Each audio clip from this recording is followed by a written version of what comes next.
here. Well, hello, I'm Debbie Kitterman, and welcome to Dare to Hear the podcast, where we equip you and challenge you to dare to hear the voice of God. I am excited to introduce to you my next guest, Molly DeFrank. She has a brand new book out called Digital Detox, and it's the 2-week tech reset for your kids, but it will also help you. I'm just going to tell you that. But first, a little bit about Molly DeFrank. She is the founder of the online Digital Detox, where she helps free families from their addictions to devices. She has a degree in international relations and worked as press aide for former California Governor Arnold Schwarzenegger. These days, she is a stay-at-home mom and foster mom to 6 kids ages 12 and under. Well, Molly, welcome to today's podcast. Thanks so much for having me, Debbie. You're so welcome. Well, when this came across, I was like, I don't have any kids, but I think that this is so important for parents that do have kids or even grandparents, because I'm reading this and we do family dinner every Sunday night because our kids are here with us. And I said, I'm just reading this book and I know that we don't have any grandchildren, and I think we need to do this for ourselves as an adult. So I said, I know she has a chapter in there on adults, but I want to talk to you about what made this book come about and why is this so important to you? Yeah. We were early adopters. As you mentioned, I have 6 kids. I had 5 at the time when we detoxed our kids, and we were early adopters of all the technology for kids, for our young kids. My oldest was born in 2009 and the iPad came out in 2011. So she was 2 at that time. And it was really marketed as this way for your kids to get ahead. You get to raise these future rocket scientists and all these apps for advancement. And so we bought in for sure. I'd use it in waiting rooms at restaurants, and it seemed like a really good fix until over time we noticed negative effects when the screen timer went off, tantrums and mood issues and sibling fighting. And, it was one of those things that as parents, and if you're listening and you're a parent, you probably you get these nudges over time, like, this rubs me the wrong way, but time to move on. The doctor called us into the appointment room now, or, life is busy, it moves quickly. And so that was kind of the story for a long time. And then one day I came home from running errands and one of my kids greeted me at the door, not with, "Hi, Mom," but with, "Can I play on your phone?" So for me, that was it. I'm like, this is not right. This is way off. So I called my husband at work and I said, I think we need to pull the plug. And he was all about it. He's like, let's do it. I'm totally on board. And of course he said, I'm the one in the office all day. So you're the one home with the kids. So if you're in, I'm going to support you. And we told the kids that night at dinner and they were really sad about it. There were a lot of tears and I was terrified, to be completely honest with you. I thought, what have we done? I was so gung-ho about this, but then I wondered, what is this going to mean for our day to day? Is this mean it just in between my husband and I, we decided 2 weeks, it was in February, and we said, okay, we'll go through the end of February. And so I looked at the clock and, it was one of those firm resolve things as a parent, but then on the inside, it was like, oh no, I thought I was going to have to be a camp counselor. I thought they were going to be walking zombies for 2 weeks. And I was terrified. And what actually happened was the next day, it was like, we flipped a switch. We had told the kids, don't even bother asking. It's off the table. We're not doing limited screen time. And we always limited it where it's all gone until further notice. And it was like a total transformation. They started playing with each other more. They were playing with the toys they already had. And we could not believe it. We couldn't believe how much longer they played independently, cooperatively, all of those things. It blew us away. And I started mentioning this to friends and they were really intrigued. And so I wrote up a plan and I started sharing it. And then friends started connecting me with people I didn't know. And I started helping people through Voxer and just coaching people, started sharing online some tips, ideas, and it just has been growing. And so I thought, gosh, I want to put all this into a book so that any parent can do it. Because in the course of researching the book, there are so many resources, great resources out there for why are we acting crazy? Why are we addicted? What is it doing to our vision? What is it doing to our ability to socialize with each other? Neurologists will talk about how it's a problem. Pastors will talk about it being a problem. Eye doctors are saying it's a problem, but parents already know that. What parents want to know is, okay, how do we fix it? I don't want to read a stack of 30 books. I want you to tell me here in the trenches, trying to get from A to B in carpool when my kid's throwing a fit and I just want to pull down that TV in the minivan. how do I get from A to B without pulling the TV down and without my kids losing their minds? And so that's the book I wrote. It's for parents in the trenches who just want to know practically, how do we get from status quo to detox? And then the second half of the book is long-term plan. Yeah, which is really great. And I love that because it was the two parts, how to, and then how to sustain it was part two. And it's not just that, but you have worksheets and checklists and long-term plans and testimonies from families that have really walked through this digital detox. So it's not just your family. Although I love your sense of humor, Molly, as you're writing it. I'm like we would be good friends going to coffee, having a really good time, because I loved your sense of humor that you wrapped in there. I'm like, that's so how I write too. And it's how I talk as well. So I appreciated that because I felt like I knew you before I got to meet you for the podcast interview. So I appreciate that. And then the research, and the other thing I liked is at the beginning of each chapter, you have a quote or two. Sometimes it's from a kid, sometimes it's from like Steve Jobs or some well-known person. And those intrigued me too, and started my brain thinking on different questions. But you talked about the health problems, and on page 30, right in the beginning, you really talk about the health problems that you were seeing with kids, and then also with educators on the front line. And you said when children live in isolation, self-absorbed in the world of technology, they do not practice how to socially, emotionally, and verbally interact with one another in a healthy manner. And that this is coming from educators as well. And so they're noticing it as well too. And then in chapter 4, I want to jump to this one because you talk about, I think it was the story of Ben and his parents. And I think it was on page 68 and was kind of where it started. But Ben was 2 and he started to have some problems pop up. And then it was 7 when his parents found your detox plan. So can you talk a little bit about that? Because I think it deals with maybe some parents are like, oh, my kid is like that. Like you talk about some of the health challenges about, the ADHD or autism or just some of the things that are being diagnosed that our kids really actually don't have. So.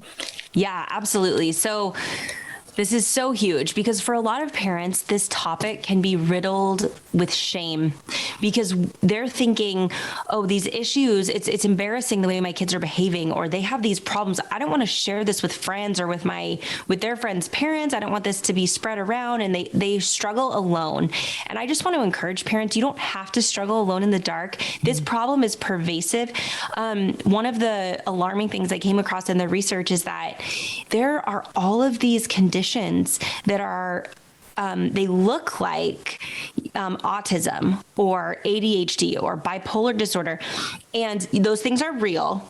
But also the experts are identifying these conditions that look like bipolar disorder, ADHD, and autism that are not those disorders. And in fact, they're actually caused by too much digital entertainment.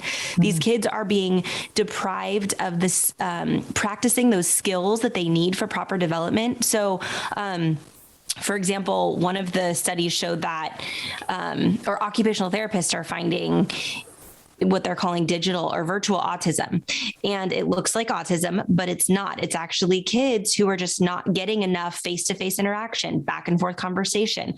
And that child who that parent shared with me, it was amazing to hear that testimony. Just they just assumed they were helpless bystanders, these parents. They just thought, well, this is how my kid is, I better accommodate, this is just, and they looked around and they thought, well, that's what everyone else was doing. Everyone else is handing over the tablets, but it was the opportunity costs. That's the huge thing right now is we are looking around at everyone else saying, well, everyone else is, what's the average screen time? Oh, average is several hours a day. Okay, well, that's what we're doing. It must be okay. But you know what? Take a minute and think, are we good with the status quo? The average, we see the road, we see where that leads. We see that we're in the midst of the worst youth mental health crisis we've ever seen before.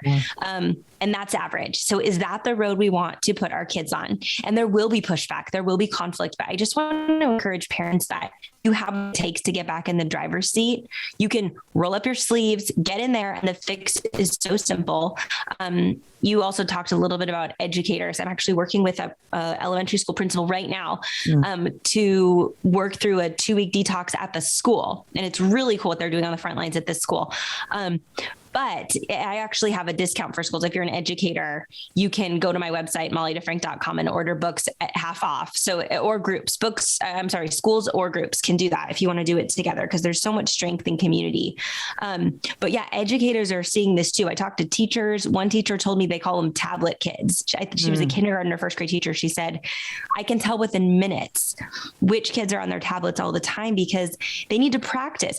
If you want kids to be able to have face-to-face, back and forth conversation, if you want your kids to be able to delay gratification, they need practice with that. It doesn't come naturally. And so too often we think, and I mistakenly thought when my kids were tiny, wow, look at how focused they are on these apps. Look at how much they're learning there. But what's actually happening is their ability to focus is being degraded because that look on their face is actually overstimulation. It's not intense focus. So it's degrading, prohibiting their ability to grow those things that we're actually trying to do.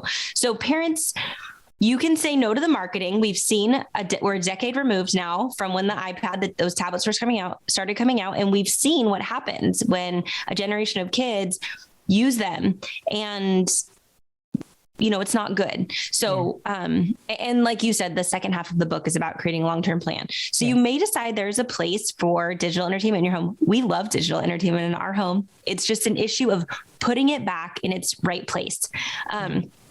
And that's what I walk parents through in the book. Yeah, which is really good. And I think to talk a little bit about Ben's story, page 68, chapter 4, where he was getting diagnosed with all these developmental delays at age 2, and the parents it was like, I think he was 7. Let me go to that story, because this was like, you had all the statistics before this in chapters 1 through 3 of like, this happens, and think about the average day for your child. In 24 hours, they sleep this much, they're at school this much. If you give them 4 hours of screen time, when are they getting actually, they have to do their homework, and then how much are they really interacting with the family? I was like, oh my goodness, like, it's so right. And you even broke it down and you talked about, Molly, which I loved, being a child that grew up, I graduated high school in 87. So it's like, grew up in the 80s. And so that's like, we didn't have all the digital devices that we do today, but Atari and Nintendo came out during then, but they're not the same. But, and then you had the statistics, which just shocked me, about children 2 to 4 and how many of them had digital devices. I was like, what? Like, I would never think of having a digital device for my kids. But then I think when I go to the grocery store, oh yeah, parents hand their phones to their kids so they can shop in peace, and they're distracted. So they're not asking for, oh, can I have this? Can I have this? But the story about Ben really struck me, because you really talked about that he was like on the autism spectrum, and that he had ADHD and a host of other conditions, and that they had kind of diagnosed him from the time he was 2, but then they found your program. And so talk a little bit about that, and just for people so that they can get a glimpse of what this digital detox can do for their kids. Yeah, absolutely. This story was really powerful to me, and so encouraging. And what happened with this family is they had thought, I think he was born in like I guess he was the same age as my oldest kid. So that would have been like right around when iPads were coming out. And the trend for so long in that era, like 2010, probably those first 5 years after 2010, was people were giving their kids cell phones and devices early. I remember like 10 was the age that people would get a smartphone. But Ben was, his parents used all these devices early on, and they saw what they just assumed was developmental delays. They didn't associate that with the screen time. And it wasn't until they had tried the detox that they actually saw the transformation in him that they'd been looking for all along. And that was so encouraging to me. And it reminds me of something my husband and I were just talking about, which is that we assumed before our detox that the behavioral problems and the negative effects of it was relegated to right after screen time and during screen time. We just thought that the only thing that the detox would fix is that little pocket of time. And what blew us away, and this is what Ben's parents were experiencing, is that the effect of too much digital entertainment it is going around the clock. It is affecting our kids, not just during screen time and not just after we turn off the screen, but there is science behind why it is doing this. It is numbing our kids out. It is creating this boredom cycle where they won't even engage with things that don't have to do with the screen. And this is what Ben's parents found. They were trapped in this cycle.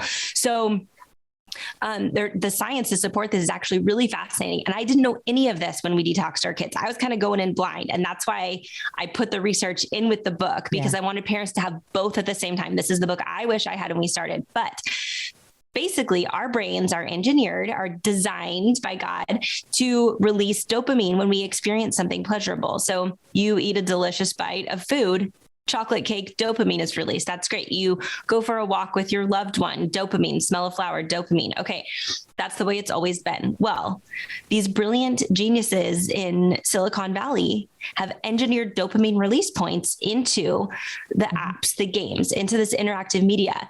And the amount of dopamine getting released in these brains is so sky high that dopamine receptors are actually numbing out. So that means it's like any addictive cycle now. It takes more dopamine in order to experience the same amount of pleasure that you used to have for less dopamine. So if our kids are spending an hour or two or more on their devices, interactive digital screen time, their dopamine is through the roof. So when you turn it off, yes, you'll have the collapse, the mood problem, but also an hour later, when you're trying to get them to enjoy a puzzle or a board game or go for a walk or ride their bike, they're going to say, this is boring. And it's not all the way their fault. It's that the amount of dopamine that's produced, it's just down here compared to the sky high dopamine that's released through their apps and tablets. So when you give your kids a detox, you're bringing those dopamine levels back down to normal real life. And that gives our kids a chance to actually fall in love with the world around them and real life and develop these activities and these skills that they were wired for. And that's what Ben's parents found, is that they were able to get out of this trap and they were able to cultivate in him real life passions and skills and talents and gifts. They were able to free him from what they thought were health developmental conditions. It was actually just him being overstimulated and chronically numbed out. Yeah. Which, I mean, I was just last night at family dinner. I'm like, okay, so I'm reading this book. We all need to read it. I know we don't have any kids or grandkids, right? My kids don't have any children yet, but I'm like, I think as adults, we need to do it too, because my kids are in their late 20s and they still do the video game thing. And I'm like, I'm like reading this going, this is why we need to do this. And we love digital media too. Like we have a theater room. So we family dinner nights, and we spend the night watching a movie afterwards and we interact that way. So I love how you incorporated throughout the whole book. How can this fit into your life based on your family, and everyone's different? Okay. But you say this, give me 2 weeks and there's 4 steps to undo. And you have this acronym undo. So talk to us a little bit about that. Yes. What I found in helping families with their detoxes is that successful detoxes had 4 things in common. Like you said, undo the tech trance. So the first one is unplug cold turkey 2 weeks. That means no tablets, no gaming, no Netflix, no YouTube, no television for 2 weeks. And the reason for that is when I talked about the dopamine, you're bringing those levels back down. You're really giving your kids a shot at interacting, engaging in real life. Okay. So that's important. And that's, and these are all chapters in the book that I break down in detail for people listening who want to go a little deeper. And then the N is notice. You're going to notice your kids like never before. So, before our detox, my 3 oldest kids, their favorite hobbies were each a different video game. And I just thought, oh yeah, that's just how kids play. Well, after our detox and our long-term plan was set in place, now their favorite hobbies are completely different, and they do enjoy video games, and there's nothing inherently wrong with video games. And I talk about that in the long-term plan chapters, but we identified new hobbies and skills. And that's this is the best part by far of the detox, is that you're getting to know your kids like never before. You're going to see, gosh, this kid has a knack for cooking, or this kid is gifted at baseball or basketball. And the problem was never lack of available activities for our kids. We have more activities than ever before available to us. The problem has been, and is, with the status quo, is the lack of interest. So when you take all of the digital entertainment off the table, now it's like removing this filter, and now you can see your kids so clearly, and you're just going to be the wind in their sails. So if you see a kid is really into art, you're going to, get some books on art and, how to watercolor, how to sketch, whatever. And you're going to just fuel those good, healthy desires in our kids. Okay. And then the D is develop a list of screen-free fun ideas. There are 2 reasons for this. Number 1 is that it gives you something to do right after you break the news to the kids, and you're going to put this into like a productive thing. So you're going to sit down. I have templates for this on my website if you want to print it out, mollydefrank.com, but you can sit down and say, okay, we're going to brainstorm for the next, until further notice, we are not doing digital entertainment. So what do we want to do? If screens are off the table, what can we do? Let's think. And you can think back to your own childhood, share some stuff, and don't worry if they're grumpy. That'll turn around, but you're kind of showing them that. So the 2 reasons are, number 1, at the end of making your list, you smack that puppy up on the fridge and your kids are complaining of boredom in your detox. And you're like, wow, look at this. We have this list. Please consult it. Find something to do. But the more important reason to make the list is that you're showing your kids that they have what it takes in their brain that God gave them to troubleshoot their own boredom, to problem solve, to think of ideas, to create and invent.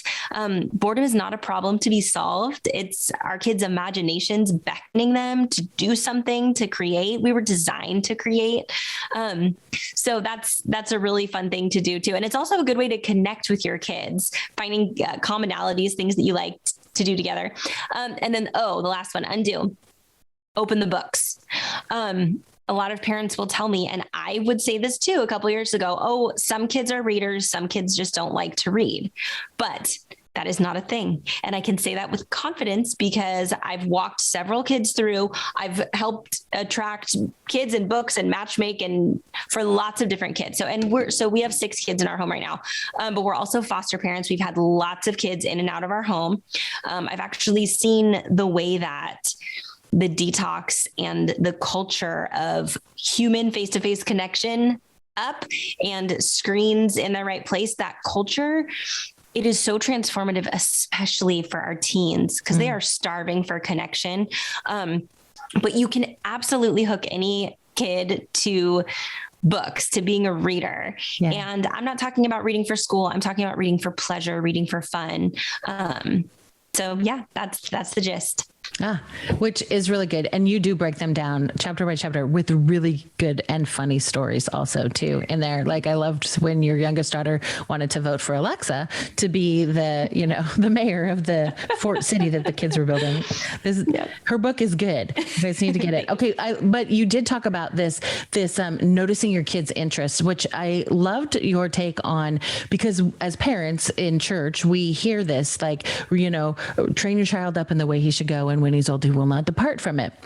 And so you had this in there in this one particular chapter. And then you just said, but did you know that the way he should go literally translates according to his way? So can you unpack that just a little bit? Because I think sometimes we just say, oh, well, if you train a child up in the way he goes, and then we just kind of leave it there. And people are like, okay, so I teach him all the things and then what? So unpack that just a little bit for us. Yeah. That blew my mind when I was learning that to train a child up in the way he should go meant according to his bent, meant to kind of cultivate him according to how he was wired by God. And so it's a really high calling that we have as parents to both instill a love of God in our kids and teach them to love and obey him, but also to study them. Like we get to be students of our kids and to cultivate their giftings. It's kind of a huge responsibility. But if we're not paying attention, the trend in our culture is to entertain our kids instead of parent them. And it's so easy to fall into that because it's all around us. It's everywhere. But we have this opportunity, and it is a unique opportunity that only parents have.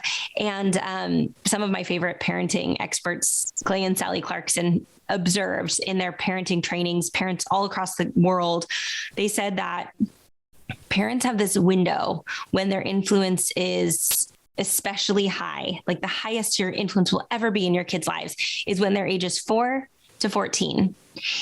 And right now, all my kids are in that age window. So that was really sobering to me. I really sat up and paid attention to that and it makes sense. The first 4 years of our kids' lives, we're kind of just trying to teach them to stay alive. Don't drink the bleach, right. Don't run into the street, and maybe, I'll feed you every meal. Don't stress, like you're good. And so by the time they're 4, they're like, oh, I can trust you. You're pretty cool. You keep me alive. And now they can kind of reason and have conversations. And then up until 14, like they still think we're cool. My kids still think I'm cool. I'm trying to cling to every second of that.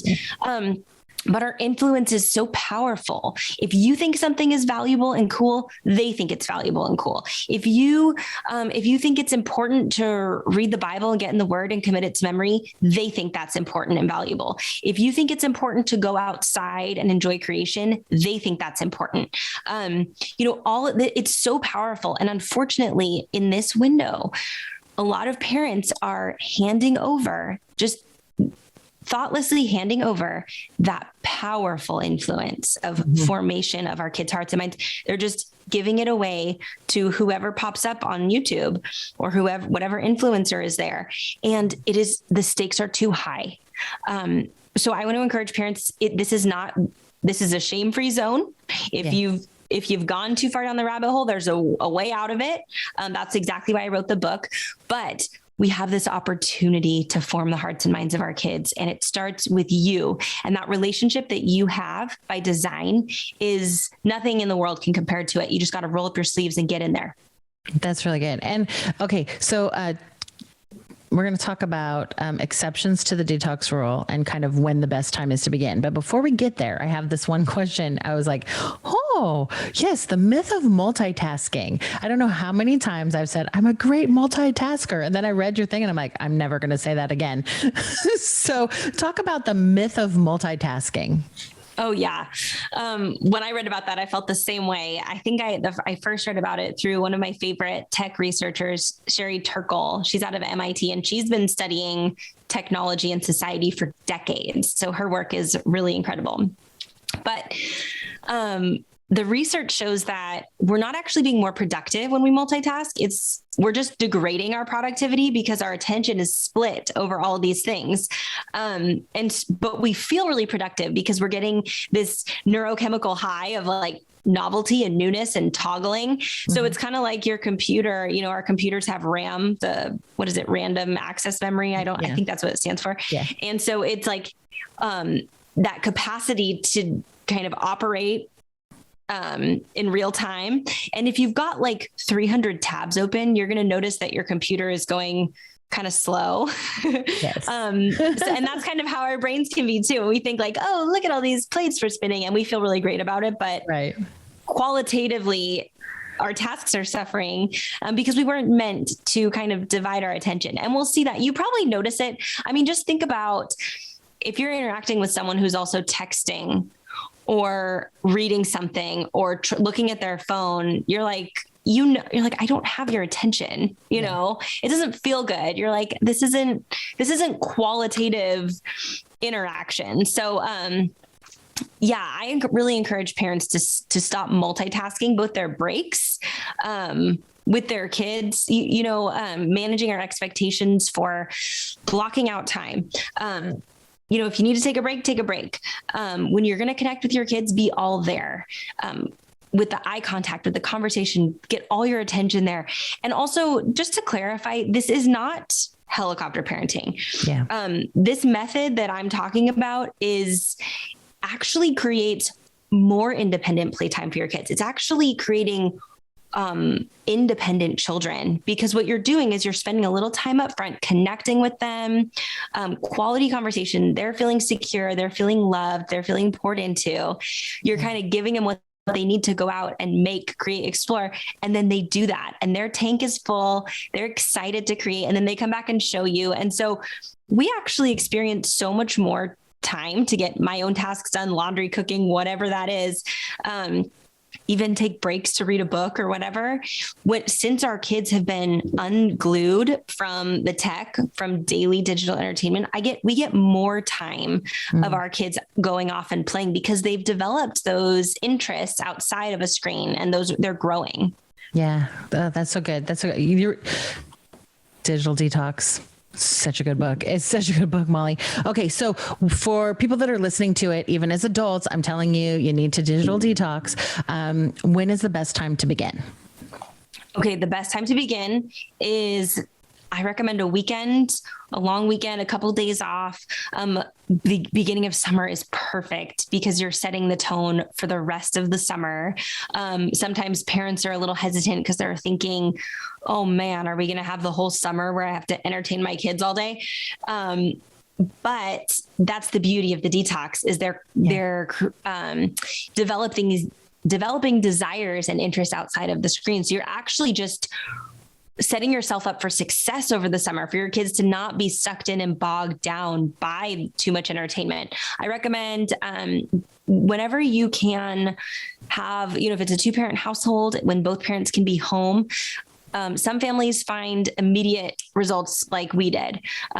Overnight, the kids are ready to go. They're off and ready to try their screen-free fun. Some families, however, find it's like, potty training. We did that 3-day method where it's like, all right, diapers are gone. 3 days, we're hunkering down at home. And the first couple of days are rough, but at some point something clicks. And that's how one mom kind of recounted it to me. It just clicks for the kids at some point. And so that's why I recommend if it's a 2-parent household, when both parents are home, if it's a single parent household, see if you can grab like a grandparent or an aunt or uncle to help you to be on standby. Or if there's a neighbor, if there's a friend with kids a similar age, send them to my website, say, would you be interested in trying something like this? Maybe we could overlap. Our kids could even commiserate together about how their parents are, we're such strict parents taking away their screen time. That's fine. They can process.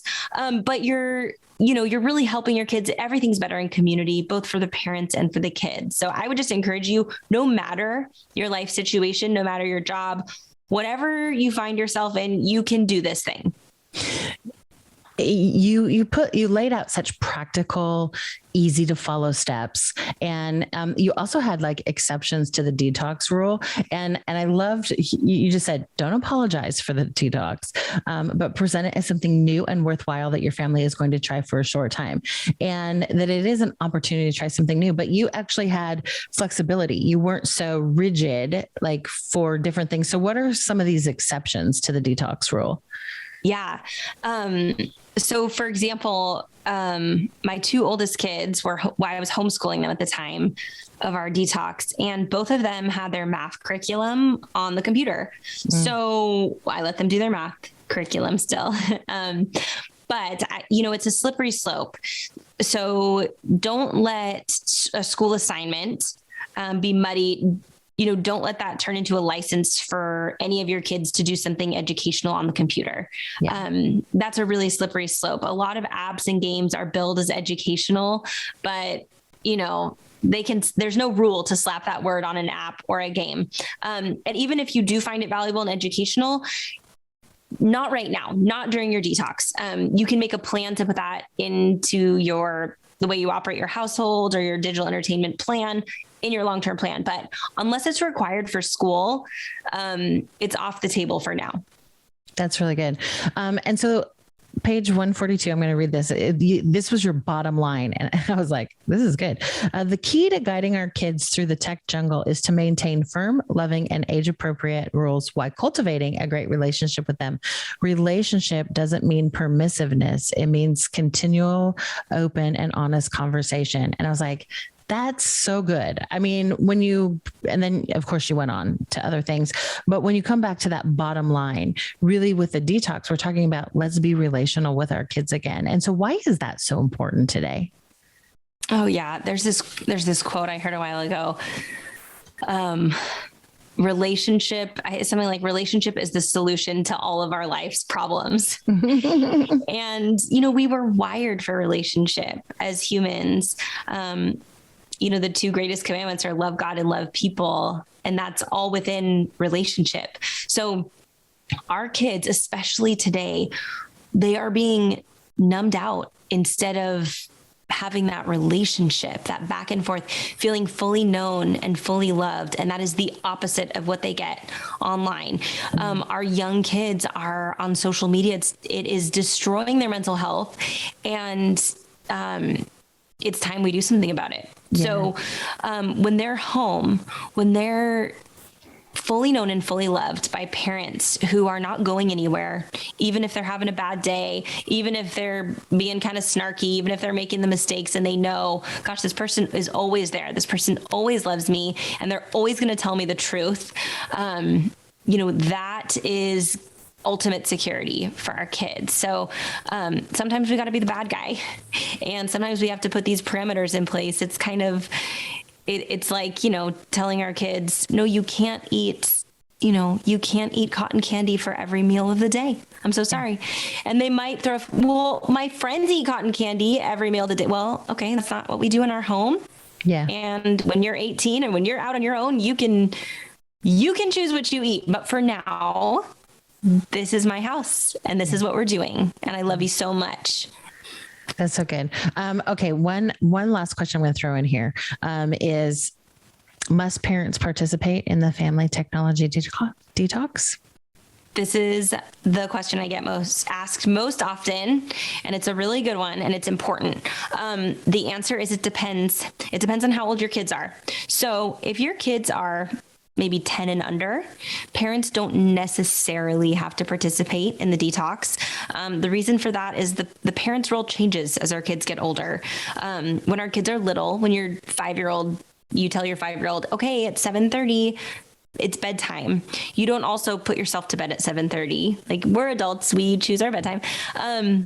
But as our kids get older and our role goes from more authoritative to that kind of like coaching, mentoring role, when our kids are, 11, 12, 13, teens, they're looking a lot more at what you do than what you say. Mm-hmm. So if you're telling them, this is really bad for your mental health, so go lock it away, and you're like this, scrolling on your phone, it's like, your credibility is shot. Yeah. So for that reason, I really recommend that parents of older kids choose an aspect of your own tech use and detox alongside your kids. One mom did social media. She detoxed social media while her kids were doing all of their apps and games. And it's also a really good opportunity to have that conversation with our tweens and teens, like, hey, the older you get and you're seeing this, technology is really integrated with our lives, with how we live and play and work. And so if I put my phone and computer in a box for 2 weeks, like, I'd get fired. My boss wouldn't like it if I didn't communicate with him. Or I tell my kids, I talk to your teachers, I make your doctor's appointments, I do banking and grocery shopping on my phone. And so it's really integrated. So and that's what I talk about in the last chapter is tech for mom and dad. Kind of parsing out like what's the right posture here?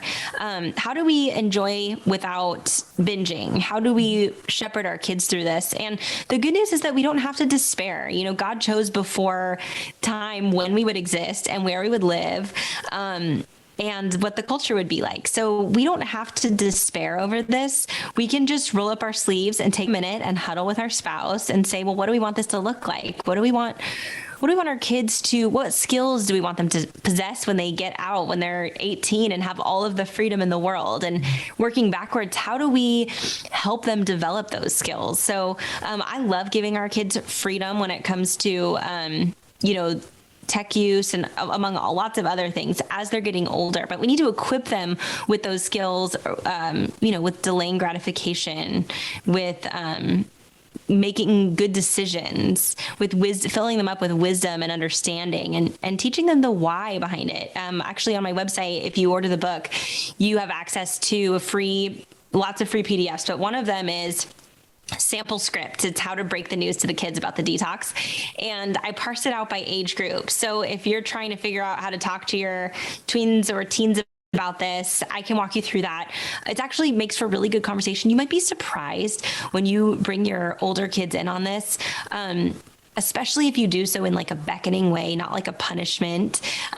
It's going to flop if you come in and say, give me that phone. This is going away for 2 weeks. Like that, I don't recommend that. I recommend talking to your older kids like you're recruiting them to do a Whole 30 with you. You're saying, gosh, I've been reading a lot about the effects of this. And I actually really want to know what you think. What do you see at school? Do you ever feel like isolated or alone? Data actually shows that if there's a phone on the table when people are hanging out, it degrades the conversation. Do you feel like that? Have you ever felt like ignored by someone on their phone? Have I ever made you feel like that? I'm so sorry. It's something that I want to get right too. And I want to help you through it. This world's crazy. Like, how can I help you? Are your friends sad and depressed and anxious? Like, this is a huge problem. You're not alone. They're not alone. Like, let's get through this together. I want to help you. Like, I love you so much, and let's figure this thing out. So there's a really great way to get through that. And the key to all of it is relationship. That's really good. And Molly, this was such a great book. It really is. Digital Detox, 2 weeks for a tech reset for your kids, but also I think adults need to think about doing this as well. I'm thinking about doing it. In fact, I challenged my family last night, 27 and above. My mom's in her 70s. And I was like, I think we need to do this as a family.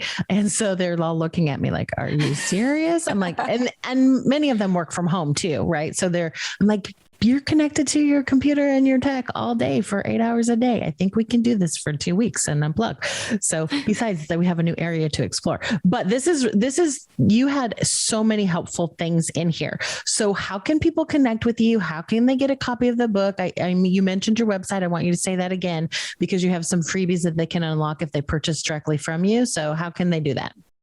Yes, you can find the book anywhere books are sold. Amazon, Barnes & Noble, Target.com, ChristianBook.com, Books A Million. There's an Audible version. And you can find me on my website, mollydefrank.com. You can find me. I share tips on social media, on Instagram, or I post some reels, or I think they're reels on Instagram. On TikTok, I'll put some resources on there too. You can find me all over there. And yeah, I would just really encourage you, parents, if you're listening, even if you're not a parent, you can absolutely do this. You can put technology in its right place in your life and in your home. And I would love to connect with you. Also, we have a detox challenge Facebook group. If you want tips, if you want to troubleshoot, if you want to pick the brains of other parents going through the same thing, if you, have a hiccup that you're like, gosh, I don't see this in the book, but maybe other parents have this. Join our Facebook group. When you buy the book, you get access to that and you can throw out a question. And I look forward to connecting with you. I'd love to hear about your stories, your victories, challenges, any of it. You can find me, mollydefrank.com. That's awesome. Molly, thank you so much. Today's conversation was really good. And I hope that it got not just parents, but us as individuals, as adults, and even grandparents thinking about how can we reclaim really what God has called us to do. Can you, as we end today's podcast episode, could you kind of pray that we would have the courage to do what we're sensing God asking us to do, to unplug from the draw of the tech devices? Absolutely. Father, we are so thankful for you. We're so thankful for your gifts and for the positions you've put us in as parents to cultivate our kids. And Lord, I pray for Debbie's listeners that they would have strength and clarity and courage to roll up their sleeves. If they feel a nudge to make this decision to detox their kids from technology, God, I pray that you would make it clear to them, that you would just pave the way for them, Lord, and that they would just feel encouraged and bold in that. I'm so grateful for your design, for parents, for relationship. You are so good to us. We love you so much. Amen. Amen. Well, Molly DeFrank, Digital Detox, go get a copy off of her website. The link to her website will be in the show notes. So all you have to do is click on that. And Molly, again, thank you for your time today. Yeah, thanks so much for having me, Debbie. It's been great. Yeah, it's been a pleasure. Well, thank you for listening to Dare to Hear the podcast, where we encourage you to dare to hear the voice of God. Thank you for listening today. I'm Debbie Kitterman. If you've been encouraged in any way, we would love for you to like, share, and subscribe, but especially share, so that we can get the message out about Molly's new book, Digital Detox, and share it with everybody that you know. And I challenge you, because this is Dare to Hear, challenge you to do the digital detox yourself. Even if you're not a kid or you don't have any kids in your home, it will benefit you as well. It's a reset, and we need that. We need to re-engage with God's creation and what he's called us to do. So until next week, God bless and goodbye.